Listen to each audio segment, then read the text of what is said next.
Hello everyone, welcome to my channel. আজি মই আপোনালোকৰ লগত এটা সিম্পল ৰেচিপি শেয়াৰ কৰিব ওলাইছো মৰিছা শাক। প্ৰথমতে মৰিছা শাকখিনি মই ধুই কেৰাহী এটাত লৈ লম। তাৰ পিছত তাত অলপ নিমখ আৰু দুটামান কেঁচা জলকীয়া দি পেলাই গেছত অলপ সিজিবলৈ দিম যেতিয়ালৈকে মৰিছা শাকখিনি অলপ সিজি পেলাই কমি নাযায়। এতিয়া ঢাকনিটো মেলি পেলাই মৰিছা শাকখিনি চাম। মৰিছা শাকখিনি উঠাই পেলাই আৰু এটা প্লেটত মই উঠাই ল'ম।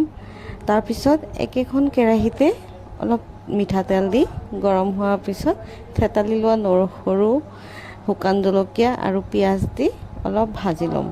ভাজাৰ পিছত সেই মৰিছা শাকখিনি তাতে দি ভালকৈ লৰাই ল'ম। যেতিয়ালৈকে পানীটো নুশুকায় তেতিয়ালৈকে লৰাম। তাৰপিছত আমাৰ simple recipe ready. Thank you for watching.